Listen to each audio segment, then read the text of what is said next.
Less than 3 weeks away from now, we're going to be finding out what direction the Jaguars go with their 2 first-round picks. Plenty of people expecting picks to be made along the trenches. Defensive tackle, offensive line, 2 spots that are frequently mocked to the Jags at number 9, but how about at number 20? It's a well-known fact this team needs more playmakers on offense.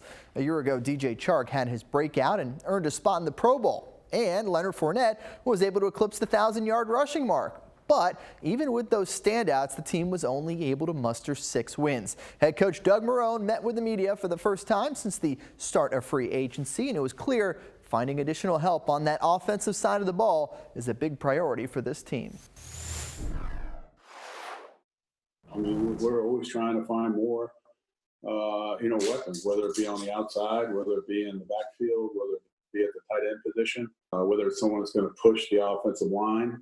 The one thing about offense is you always want playmakers and you're always greedy. I don't know if you ever, or I've ever heard said, oh my gosh, we have enough. It's one of those things that you never have enough. It's like chocolate chip cookies. There's never enough in the house for me.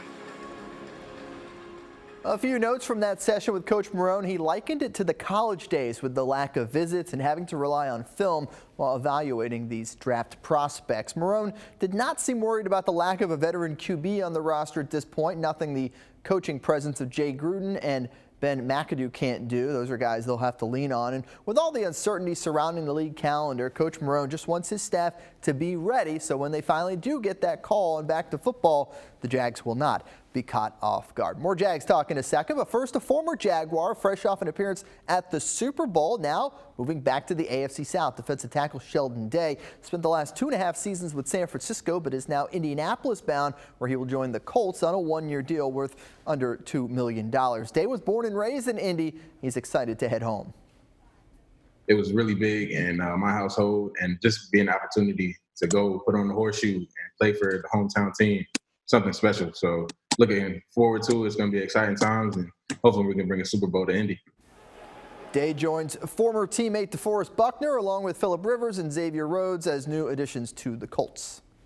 James O'Shaughnessy, Ben Koyak, Josh Oliver, and the countless others didn't exactly wow the NFL defenses in 2019, a year not unlike any other when you consider tight end has never been a strong suit for this Jaguars franchise. The top 3 all-time tight ends in receiving in 25 years of Jags football, well, that includes the longtime Jag Mercedes Lewis, who his best season was a 58-catch year back in 2010. 10 years before that, Kyle Brady set the franchise record for receptions by a tight end. He had 64 in one season, and Pete Mitchell was an original who had 191 catches during his Jaguars run. Might the team be willing to grab a tight end at number 20?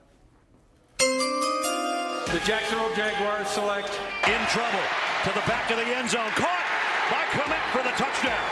Meet Cole Kmet, a 6'6", 260-pound Golden Domer who spent the last 2 seasons catching passes from Ian Book at Notre Dame. Here is Book, everything picked up, shot down the field for Kmet. Oh, Kmet. The Irish have been very good offensively, and Kmet one big reason why. Oh, Kmet making quick work of that one in front of the safety, Jamari Bozeman. A little play action, step up, and right down the middle of the Kmet. 6th touchdown of the year. He had 43 catches and 6 touchdowns in 11 games last year and ran a respectable 4.740 at the Combine. Most expect Kmet to be the first tight end off the board. Action Sports Jax Primetime, Saturday at 10:30 on Fox 30.